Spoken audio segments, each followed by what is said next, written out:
Guys આજે આપણે એક નવી રેસીપી બનાવવા જઈ રહ્યા છે જેનું નામ છે નાચોસ સાલ્સા। જે તમને નાની મોટી ભૂખ લાગી હોય ત્યારે તમે આને બનાવીને ખાઈ શકો છો અને તે સ્ટાર્ટર તરીકે પણ ચાલે અને આ રીતે તમને ગમે ત્યારે એની ટાઈમ તમે બનાવીને ખાઈ શકો છો।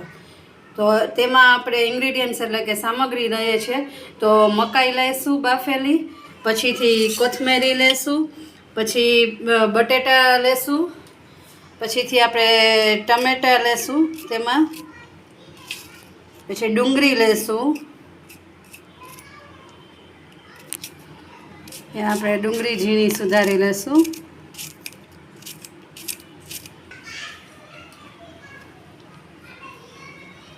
અહીંયા આપણે આ બધું મિક્સ કરી લઈએ છીએ સાલસા માટેનું, જેમાં મકાઈ, ટમેટાં, ડુંગળી, બટેટા અને કોથમેરી, અને હવે આપણે તેમાં કાચી કેરી નાખીશું।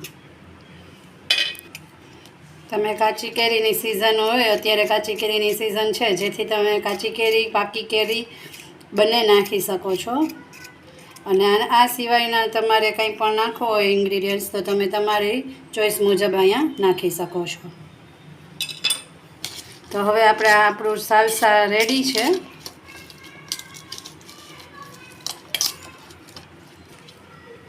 હવે અહીંયા આપણે 5 ચમચી મીઠું નાખીશું, અડધી ચમચી મરચું નાખીશું, 5 ચમચી ધાણા જીરું નાખીશું, અહીંયા આપણે એમાં અડધું લીંબુ નાખીશું,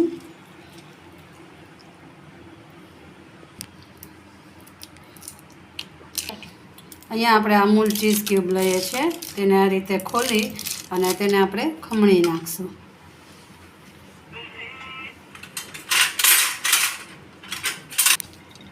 તેને આ રીતે આપણે ખમણી રાખશું બાઉલમાં। રીતે બટર લેશું। હવે આપણે અહીંયા 1 થી 2 ચમચી જેટલું દૂધ નાખીશું। હવે આપણે અહીંયા ઓવનમાં એને મૂકી દઈશું મેલ્ટ કરવા।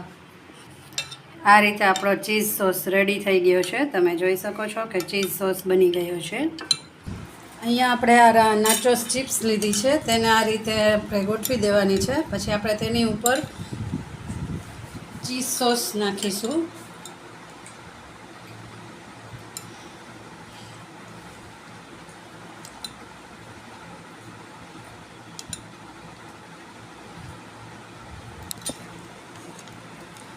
હવે આપણે તેની ઉપર સાલસા નાખીશું। હવે આપણે તેની ઉપર ભુજિયા સેવ નાખીશું। મેં અહીંયા ભુજિયા સેવ નાખી છે, તમારે જે બેસણની સેવ આવે છે તે નાખવી હોય તે પણ નાખી શકો, આલુ સેવ પણ નાખી શકો, તમારી ચોઈસ મુજબ તમે ગમે એ નાખી શકો। અત્યારે મેં અહીંયા ભુજિયા સેવ એડ કરેલી છે, તો તમે જોઈ શકો છો કે આપણા સાલસા અહીંયા તૈયાર છે, mango salsa, mango cheese salsa. તો તમને મારો આ વિડીયો ગમ્યો હોય તો લાઈક કરજો, શેર કરજો અને સબસ્ક્રાઈબ કરજો, અને મારી ચેનલને સબસ્ક્રાઈબ કરવાનું જરા પણ ન ભૂલતા। ઓકે ફ્રેન્ડ્સ, તો હવે હું અહીંયા તમને એક ટેસ્ટ કરીને પણ બતાડું છું।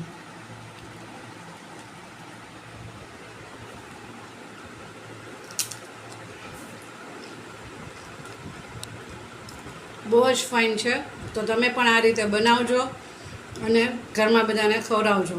ઓકે।